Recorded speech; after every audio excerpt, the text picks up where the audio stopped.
The room is quiet. Not the peaceful kind of quiet, but the kind that feels heavy, like the air itself is watching you. Outside, the world hasn't stopped.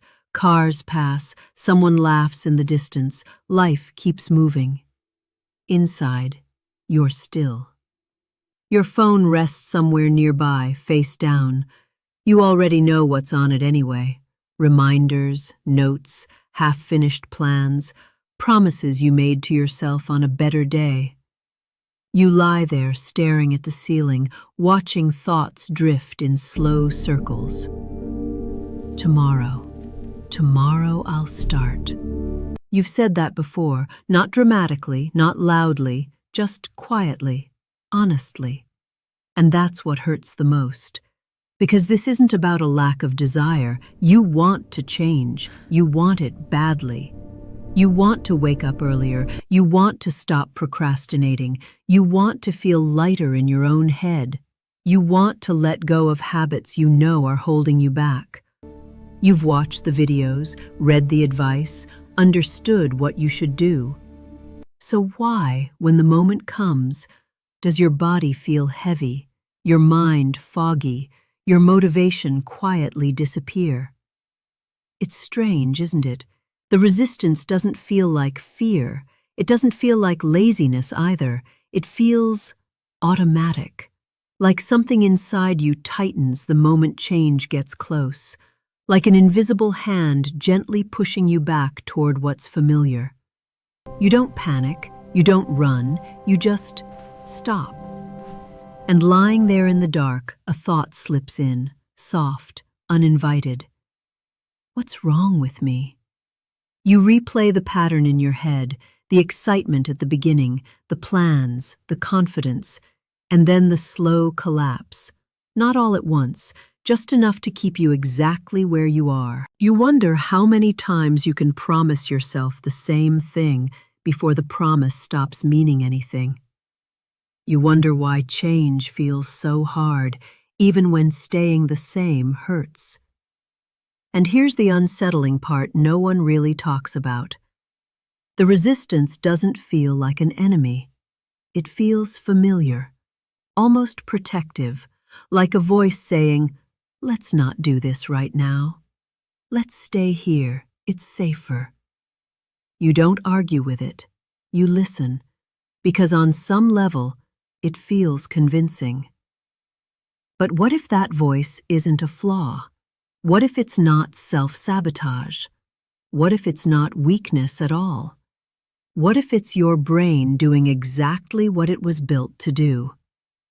That thought changes the question entirely. Not, why can't I change, but, why does my brain resist change, even when I want it more than anything? And once you ask that question honestly, without blame, without shame, you realize this story isn't about failure, it's about survival.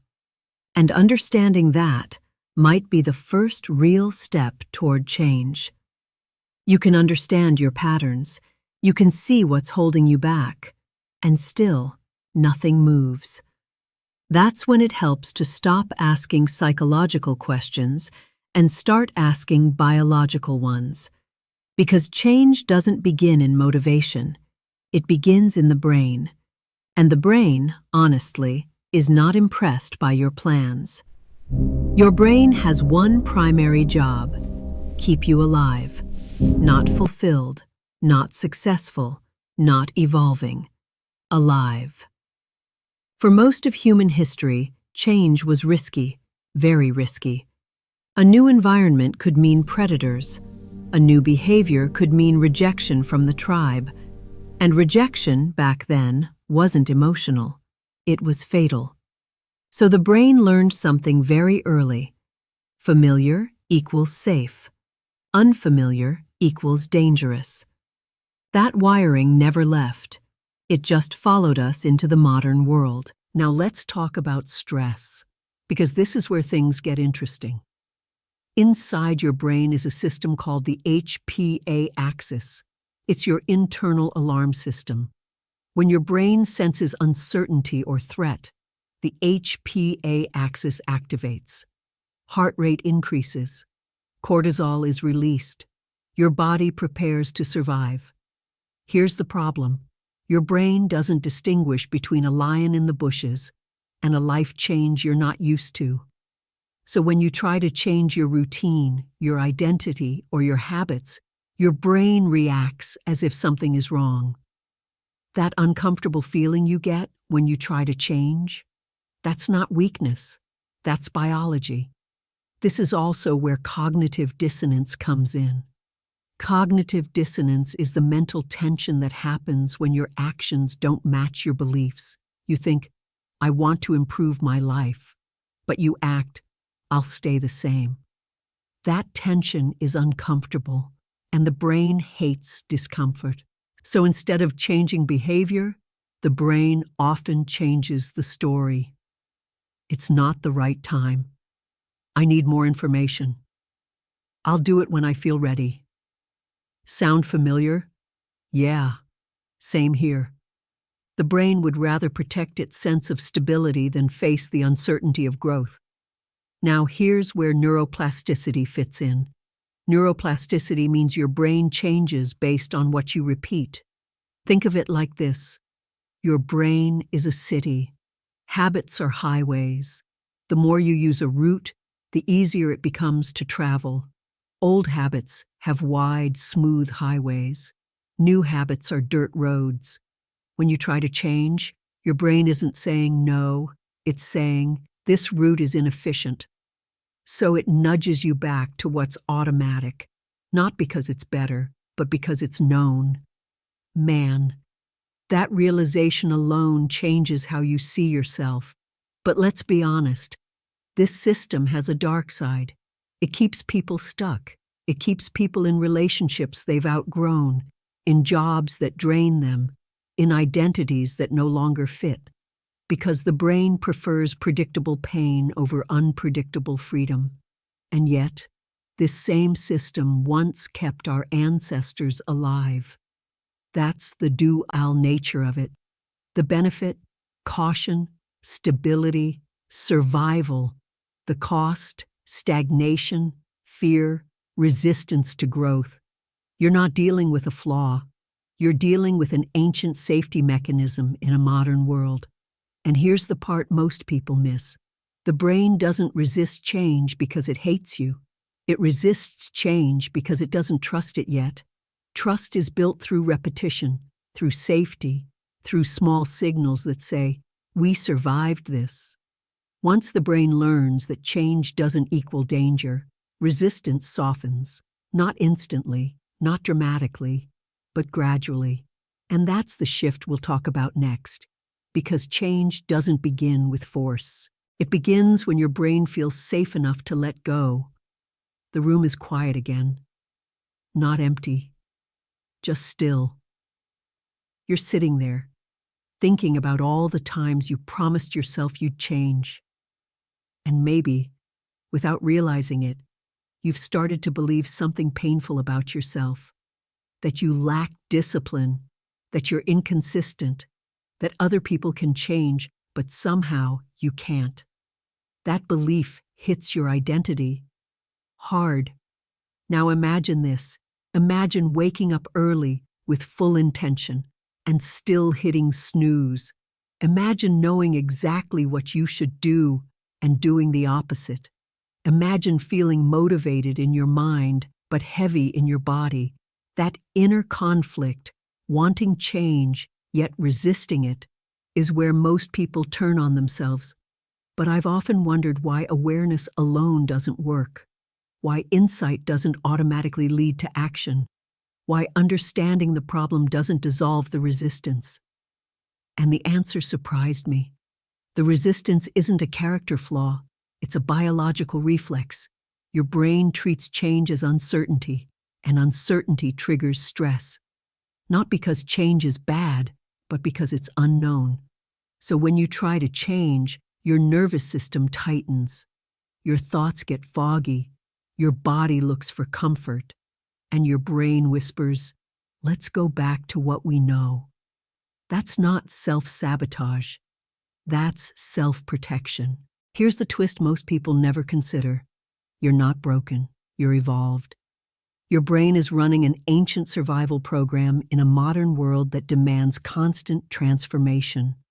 The problem isn't that you resist change. The problem is that no one taught you how to work with that resistance. Once you see this, something shifts. Shame loosens its grip, self-criticism softens, and curiosity replaces blame. So what do you do with this? Not force, not pressure. You start small, very small. Step 1, reduce the threat shrink. The change until your brain doesn't panic. 5 minutes, one action, one decision, small enough to feel safe. Step 2, calm the body. First, change is physical before it's mental. Slow breathing, gentle movement, pauses. A regulated body tells the brain, we're okay. Step 3, change the story. Instead of saying, I'm bad at change, try, I'm teaching my brain something new. Language matters more than you think. And now, let's end gently. For the next 24 hours, don't try to fix yourself. Just notice. Notice when resistance appears. Notice what it's protecting. Notice how your body feels. Then ask quietly, what if nothing is wrong with me? If this felt familiar, if it felt personal, you're not alone. Share your experience in the comments. Read someone else's. This isn't about selling answers. It's about understanding ourselves. Together. There's a moment most people miss. A quiet one. It happens right before you give up, right before you distract yourself, right before you return to the familiar. That moment isn't failure. It's communication. Your body tightens, your breath shortens, your mind searches for an exit. And instead of asking why, we usually judge it. I'm weak. I have no discipline. I always do this. But what if resistance isn't trying to stop you?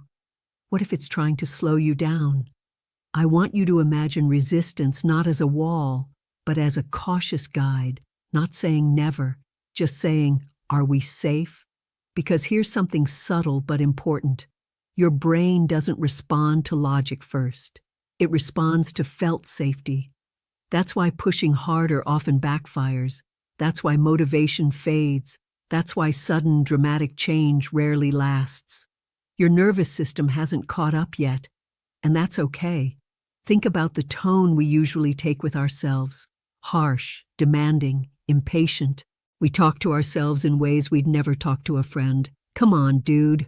No wonder your brain resists. A calm tone does something powerful. It tells the brain, we're not in danger. This isn't a threat. We can take our time. That's when flexibility begins. Not with pressure, with permission. Here's something practical, but rarely taught. When resistance shows up, don't ask, how do I get rid of this? Ask, what does this need? Sometimes the answer is rest, sometimes reassurance, sometimes clarity. Change accelerates when the system feels heard. Visually, imagine this. 2 paths. One is loud, forced, rushed. The other is quiet, steady, patient. Both lead forward. Only one lasts. This isn't about becoming a new person overnight. It's about creating an inner environment where change is allowed to grow, like soil, like seasons. No rushing winter into spring. And maybe, just maybe, the version of you that resists change isn't the problem. It's the part that kept you alive long enough to even want more. That realization doesn't make you weaker, it makes you human. And from that place, a calmer place, real change finally has room to breathe.